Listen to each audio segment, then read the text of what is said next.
안녕하세요. 당당할 땅 빛나찬의 당찬 정유경 식품입니다. 이번 주제도 부동산이에요. 왜? 관심이 있어하고 이슈가 되니까. 저번에 임대차, 주택임대차를 봤죠? 주택임대차에서 임대인하고 임차인하고 알아야 될 거. 요번에는 상가임대차예요. 계속 문제가 되고 있는 거예요. 임대인하고 임차인 알아두셔야 될 거. 부동산 투자 전문가 박서인 대표하고 조태진 변호사를 또 만나러 가겠습니다. 구독, 좋아요 눌러주세요. 변호사님, 저번에 한 주택임대차 보호법을 다 들으시고 고객분들이 너무 좋아하세요.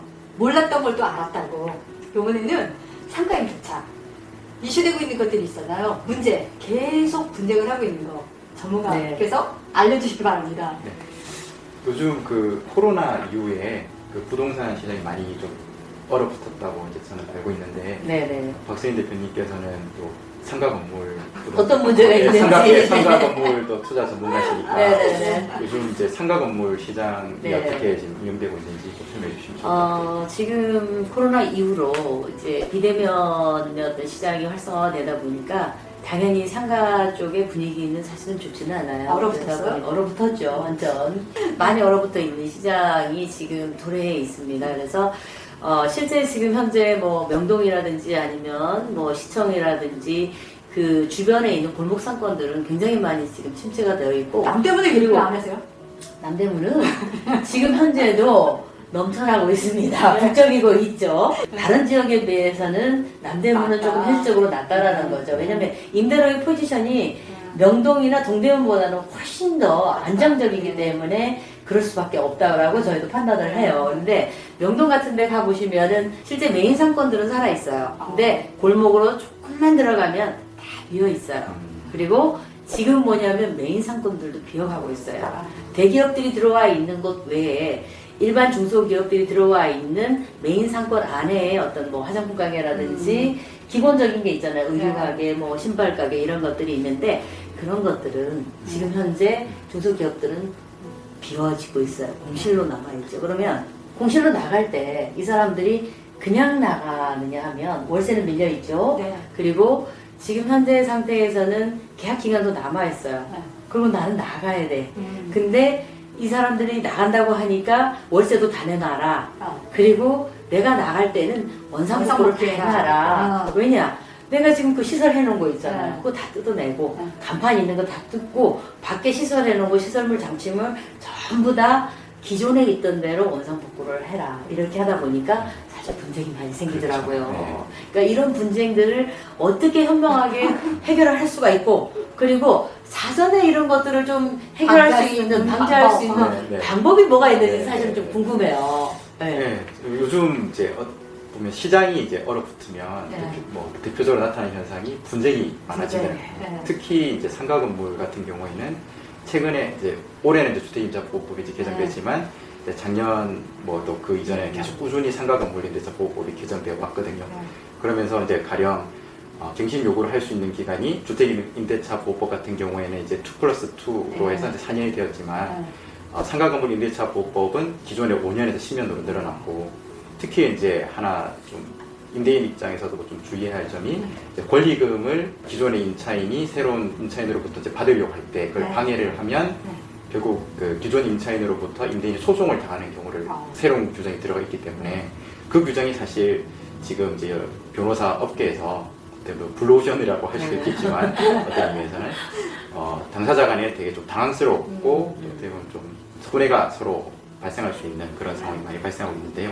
기본적으로 임대인들께서도 이제 이 규정에 대해서 어느 정도 숙지를 하고 계시기 때문에 신규 임차인이 이제 기존 임차인한테 권리금을 지급할 때 그 개입을 해서 뭐 권리금에 대해서 임대인한테 지급을 해라 이제 이런 식으로 이제 방해를 하면 안 된다는 것 정도는 알고 계신데, 주로 이제 분쟁이 많이 발생하고 있는 경우는 이제 새로운 임차인으로 바뀌려고 할 때 그 새로운 임차인한테 너무 과도하게 그 차임을 높여서 부른다든지 보증금을 높여서 요구를 하는 경우에 문제가 생길 수 있다는 것에 대해서 잘 모르시는 분들이 많은 것 같아요. 지금 상가 건물 임대차 보호법상의 이제 규정을 보면 신규 임차인에게 이제 과도하게 높은 시세보다 높은 고액의 임대차 보증금을 요구하거나 차임을 요구하는 경우에는 이제 결과적으로는 기존의 임차인으로부터 신규 임차인에게 권리금이 이전되는 과정을 방해한 것이 되기 때문에 결국은 이제 권리금 회수를 방해한다는 취지로 손해배상 청구를 당할 수 있는 그런 상황이 되거든요.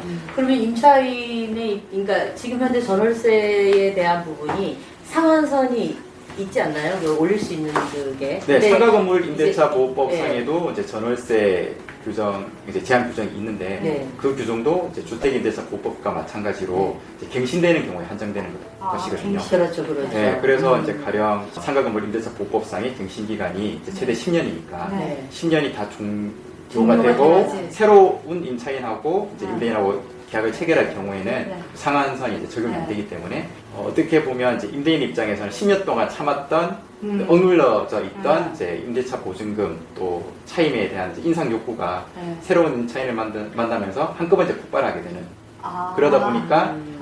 상가 건물 임대차 보증금과 차임이 갑자기 다 급상승하게 올라가는 그렇죠. 거죠. 근데 네. 문제는 이제 그게 과연 시세보다 높으냐 낮으냐 음. 이 부분은 이제 쉽게 알 수가 없거든요. 네.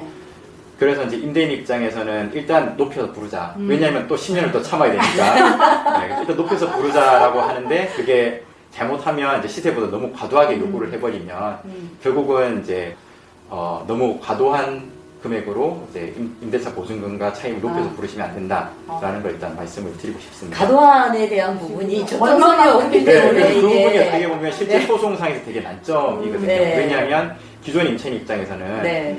일단 걸고 보자는 생각을 좀 가지고 네. 있거든요. 그래서 일단 그게 시세보다 높은지 낮은지는 법적인 판단을 받아야 그거 되는 다 거고, 보고 나서. 그렇죠. 네. 그러고 이제 법원 감정을 통해서 네. 시세보다 낮은지 높은지는 결국 이제 감정평가사의 이제 판단에 달려 있는 문제라서 일단은 이제 걸고 보자는 네. 차원으로 이제 들어오기 때문에 이제 임대인 입장에서는 너무 높여서 부르면 소송 당할 수 있겠구나라는 걸 이제 좀 염두에 두셨으면 좋겠습니다. 그리고 이제 아까 그 박사님 대표님께서 네. 말씀하신 부분 중에 그럼 임대인 입장에서 네. 이런 부분을 어떻게 좀 사전에 막을 수 있느냐? 네. 주로 그 임차인 입장에서 네. 임대인에게 거는 어떤 소송의 내용이 어떤 건가요? 시설물에 대한 부분이라든지 아니면은 뭐 유익비라든지 필요비에 대한 네. 부분에 대해서 경비에 대한 처리를 임대인한테 요구하는 경우들이 네. 많이 네. 있잖아요. 네. 그런 거에 대한 부분으로 거의 많이들 네. 분쟁이 일어나고 그리고 이제는 나갈 때에 원상복구에 대한 부분은 어디까지 해줄 것이냐에 대한 부분도 네. 많이 거론이 되고 있어요. 네. 임대인 입장에서는 이제 임차인에게 그 소송을 제기하냐면 임차인이 네. 상당 기간 이제 차임을 연체했으니 계약을 해지하겠다. 네. 또는 이제 임대차 기간이 종료됐고 더 이상 갱신할 수 있는 사유가 없으니까 임대차 계약이 종료됐기 때문에 건물을 인도하라라고 이제 소송을 제기를 하고 그러면 임차인 입장에서는 임대인에게 그 반대급부로 그러면 내가 이미 계약 당시 체결 당시에 지급했던 임대차 보증금을 반환하라. 그런가 동시에 내가 여기 임차인 있는 동안에 내가 엄청난 시설 투자를 해서 네. 그만큼 건물의 어떤 효용을 높였기 때문에 같이, 그걸 이제 건물의 가치. 민법상에서는 이제 네. 유익비라고 하는데 네. 유익비에 대해서 유비 청구. 유익비 상환을 청구하는 네. 경우가 있거든요. 그래서 임대인 입장에서는 이제 그런 거에 대해서 전혀 고려하지 않고 일단 급하니까 상가가 비어 있으니 급한 네. 마음에 상가 건물 이제 임대차 계약부터 체결을 하시는데 네. 이제 그렇게 되시면 나중에 임차인이 나갈 때 분명히 이런 분쟁이 생길 수 있거든요. 그래서 이제 저희 입장에서는 만약 임대인을 위해서 어떤 부분을 권한다고 한다면 나중에 건물을 원상복구하겠다. 임차인이 나갈 때는 임차인이 원상복구하는 것으로 한다. 그 다음에 유익비, 필요비는 청구하지 않는다라는 이제 포기 조항을 네. 넣고 그 부분에서 합의하시는 게 네. 일단 나중에 차후에 분쟁이 생겼을 때 이제 분쟁을 최소화할 수 있는 방안이 될 수 있고요. 좀 더 이제 적극적으로 이제 임대인이 이제 대처를 하신다고 한다면 제소전 화해라는 제도를 활용하시면 좋은데요. 재소전. 제소전 화해. 재소전 화해. 예, 예. 제소전 화해 같은 경우에는 임대차 계약을 체결할 당시부터 이제 법원에 가서 이제 임대인과 임차인이 이제 다 동서간 또는 이제 대리인을 통해서 이제 동서간 가운데 차후에 임대차 계약이 종료하면 그와 동시에 임차인이 퇴거하겠다라는 이제 조서를 만드는 거죠. 그러면 그 조서는 확정된 판결로서의 효력이기 때문에 나중에 임대인은 그 기간이 종료되면 바로 집행을 할 수 있거든요. 그리고 계약서보다도 계약서 쓰면서 그것까지 같이 법원에 그렇죠. 먼저 가가지고 네, 네, 네. 해놓는 거네요. 네, 네. 근데 요런 이제 제소전 화해 같은 경우에는 사실 모든 경우에 다 적용되기 좀 어려운 부분도 있습니다. 네. 그러니까 그 박사인 대표님도 뭐 더 잘 아시겠지만 네. 결국은 이제 어느 정도 입지가 좋고 누구든지 들어오고 싶어 하는 상가라면 이제 당연히 재소전 화해를 한다고 손을 해도 뭐 잡고. 특별히 예, 특별히 그렇죠. 근원 없이 하겠지만 뭐 성과가 지금 잘 안 나가는 상황인데 어렵게 임차인이 왔는데 그렇게 요구할 수는 없잖아요. 법원에 같이 가자. 뭐 그런 경우에는 뭐좀 힘들겠지만 네. 일반적으로 재소전 화해라는 제도를 활용을 하시면 음. 임대인 입장에서는 훨씬 분쟁의 소지를 줄일 수 있고 네. 예, 한 부분이 있으니까 좀 적극적으로 활용하시면 좋을 것 같습니다. 잘 들으셨죠? 임대인, 상가 임대인의 입장에서 또 말씀을 드렸어요. 근데 가장 중요한 건 또 하나 알았어요. 도장이에요. 요새는 도장 잘 안 찍으세요. 사인이에요. 사인. 이 사인도 이제 본인 자필이죠. 자필로 할 때 계약서예요. 이 종이가 아무것도 아닌 것 같지만 한 장의 종이로 다 결정이 돼버려요. 네?